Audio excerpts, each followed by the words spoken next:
Direito Penal sem juridiquês. Eu sou o delegado Dr. Roberto e sem firulas jurídicas eu vou mostrar a vocês o caminho das pedras para gabaritar a prova de direito penal e processual penal. Hoje eu vou falar sobre discriminante putativa por erro de proibição. Na aula passada eu falei sobre discriminante putativa por erro de tipo. Agora eu vou falar de discriminante putativa por erro de proibição, que a doutrina também chama de erro de proibição indireto ou erro de permissão. São três nomes: erro de proibição indireto ou erro de permissão. A discriminante putativa por erro de proibição. O erro pode recair sobre a própria existência da discriminante, que é discriminante excludente de crime, excludente de antijuridicidade, excludente de ilicitude. São quatro: estado de necessidade, legítima defesa, estrito cumprimento do dever legal, exercício regular de direito. Então pode recair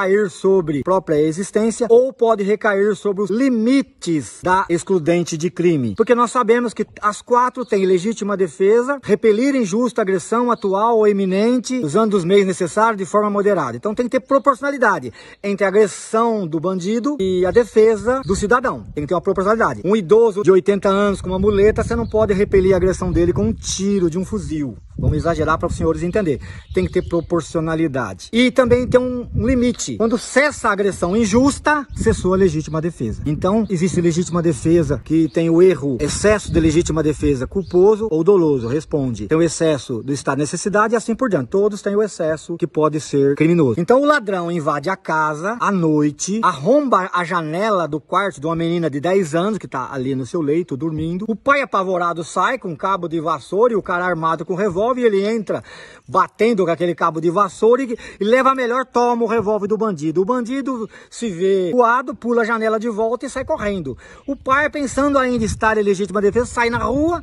O bandido já virando a esquina para ir embora, ele dá 2 tiros. Ele é atirador profissional, ele consegue matar o bandido com 2 tiros nas costas. Ele responde por excesso de legítima defesa. Mas calma, doutores, devido a todas essas circunstâncias que o professor montou no exemplo, ele está sim acobertado pela discriminante putativa por erro de proibição, também chamado de erro de permissão.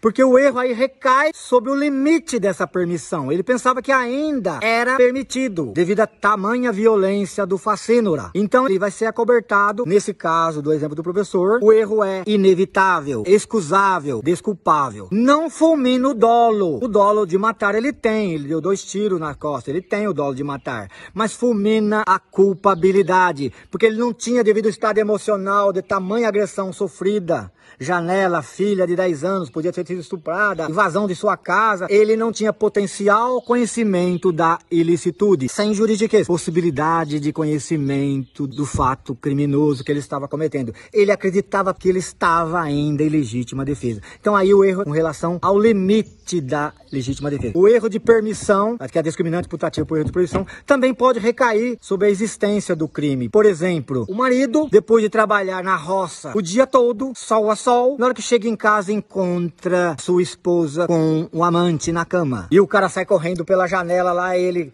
passa a mão no revólver, pensando estar em legítima defesa da sua honra, e mata a infidelis, sua esposa. Então, matou a infidelis pensando estar em legítima defesa da honra. Nós sabemos, doutores, anotem aí, em decisão recente, o Supremo baniu a legítima defesa da honra do direito brasileiro. Não pode nem ser alegada no caso lá de plenitude de defesa, um dos princípios constitucionais que rege o tribunal do júri, não pode ser alegada por ninguém. Então foi banida. Então, na verdade, ele não estava em legítima defesa de nada. Mas ele pensava, então aí, se o erro for inevitável, fulmina culpabilidade. Se o erro for evitável, ele vai ser responsabilizado, podendo o juiz reduzir sua pena devido às circunstâncias de 1/6 a 1/3. Então guardem, doutores, o erro de tipo e a discriminante putativa por erro de tipo sempre exclui o dolo, podendo sobrar a culpa se previsto no caso de erro evitável. Agora aqui não, na discriminante putativa por erro de proibição, no também chamado de erro de proibição indireto ou erro de permissão, não exclui o dolo. Se inevitável, fulmina a culpabilidade. Na verdade, o erro de proibição fulmina potencial conhecimento da ilicitude, que é um dos elementos da culpabilidade. Por conseguinte, fulmina a culpabilidade. Se o erro for evitável, aí ele pode ter a pena reduzida, a critério do juiz, de 1/6 a 1/3. Então isso é o erro de proibição indireto. Um abraço a vocês e até a próxima. Se inscreva no meu canal.